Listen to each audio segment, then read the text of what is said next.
Hey there guys, welcome back to another episode of Misplaced Garage.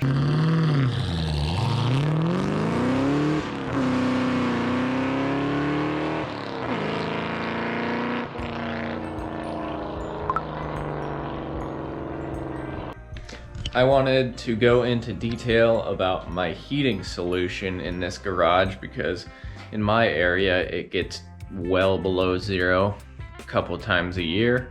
Currently it is 18 degrees in my garage, so if you guys can see that, that's 18 degrees Fahrenheit. And I wouldn't be able to work out here all year if it was this temperature, or not all year, but I guess quite a few months out of the year, if it weren't for this. Now this is my 30,000 BTU Mr. Heater radiant heater. It is phenomenal.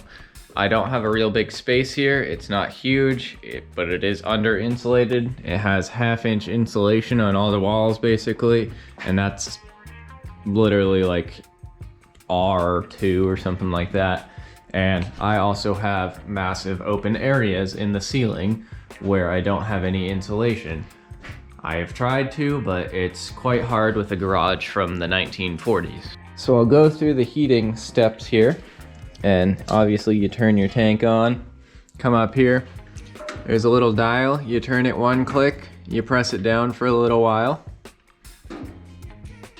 It's gotta bleed the system because I don't keep propane in the system, obviously. I wouldn't want to do that. After a while, you can hit this and you can see the little pilot light down there. Takes a couple of attempts just to get it going, just because you're still bleeding the system out. And just like that, it's on. Once you turn this dial, I turn it all the way up because it is 18 degrees in here. And right away, you start feeling heat. And with this, I obviously have it wall mounted, so it's not exactly the best place for it because it's not on the ground, which I do have a motorcycle there, so it can't be real low. And I didn't want it real low, but I do have this piece of sheet metal up here, roofing sheet metal, because I don't want it to burn the R-Tech. And I also have this oscillating fan here.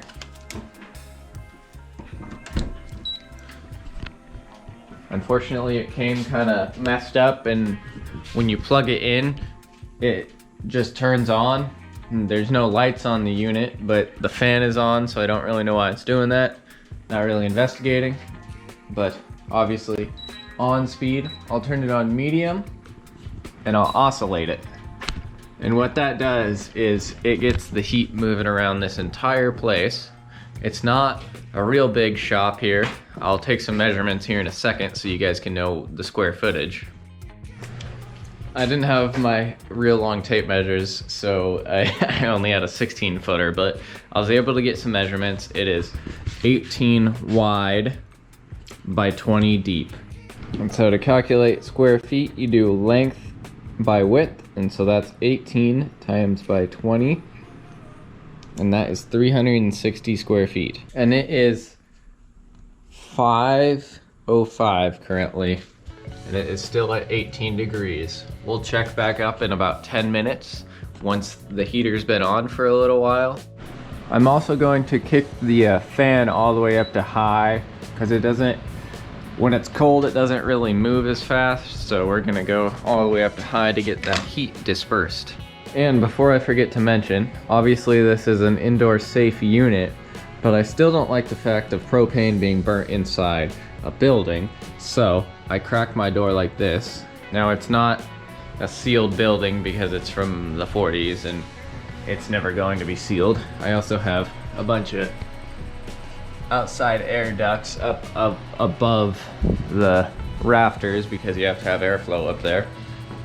But it's not a perfectly sealed building, so it's relatively safe. I wouldn't say it's foolproof, but I also have a carbon monoxide alarm over here just in case. So this is my second season of using this in this garage, and it has made working on cars bearable. Like, once this thing is on for a while, it'll get up to 70 degrees in here, and it'll be like it'll literally be warmer than inside my house. So that is a huge deal, and I will never go back to not heating a garage in the winter because, in my opinion, this is pretty much the most affordable way to heat a large space. Here we are, 10 minutes in, and it has risen to about 28 degrees. That is a 10-degree difference from 10 minutes ago. That is a degree a minute. That is impressive in my opinion. Sure, it does use propane. It doesn't use that much propane in my opinion. I usually can come out here a couple times and have this thing on full blast for many hours and still not go through the tank. I think this will be my like 5th or 6th time using this propane tank. Now it's not super full anymore, but it still has propane in it. And so, in my opinion, say I filled this up for like 15-20 bucks, I will have gotten probably close to 20 hours or so out of it, and I think that is phenomenal. So another 5 minutes has gone by, and we are up to about 32 or 33 degrees from 28 5 minutes before. So that is another 5 degrees in 5 minutes. At some point, I put my infrared heat gun on this thing, and it read that it was above 900 degrees, which is higher than the temperature in which my heat gun can read. So that is really saying something. This thing actually puts out a serious amount of heat. If you hold your hands too close to it for too long, they will burn. So now it has been about 30 minutes, and we are looking at 40 degrees. That is, what, 22 degrees in 30 minutes. I know the heater is not too far away from the thermostat, or the thermometer, I mean. Still, nonetheless, most of this garage feels this warm because of the fan and obviously the heater. I've heard some people say that, oh, don't get those because they are extremely unsafe. For one, they can be safe if you make them safe. Tester, along with the door open, and this is an old building, so I'm not too worried about suffocating or anything like that. I also check all my propane lines with soapy water to make sure they're not bubbling or leaking or anything like that. So as long as you are cautious about it, they can be safe. I've also heard that people don't like these, or just propane heaters in general, because they create moisture, which has not been a problem for me. There's pretty much no moisture in here, but in some places where it's more humid, things like your tabletop drill press will rust really bad. I mean, it is a little bit more noticeably rusty.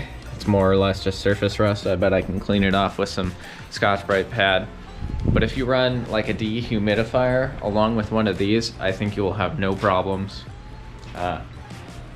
Yet again, comes down to if you're safe with it, if you think about what you're doing and that sort of stuff, they can be extremely safe. Obviously, I wouldn't have open gas fumes in here and things like that, because that would just be plain stupid, because this is a fire. If you put fire next to gas, it will explode. Simple as that. So actually, the other propane tank ran out, so it wasn't running for 10-15 minutes, and I didn't quite realize it. That one wasn't very full, so I probably should have just started with the full one for this test. But we're about an hour and a half in, 6:34, and we are above 50 degrees. Now, think also the outdoors, it's still like 20 degrees, so it is still extremely cold. That means we are like 31 degrees up from the outside temperature, and this is only an hour and a half in. Give it another hour and we'll be at 60. But yeah, I mean, I'm extremely satisfied with this heater. If you have a small garage like this, or maybe a little bit bigger, I'd probably say 500 square feet is roughly pushing it for this if you're completely uninsulated. This is kind of an awesome heater. It's not too expensive. I'll put a link down below. I think it's like $200 or something in that realm. I'm not sponsored by Mr. Heater at all. This is just my experience.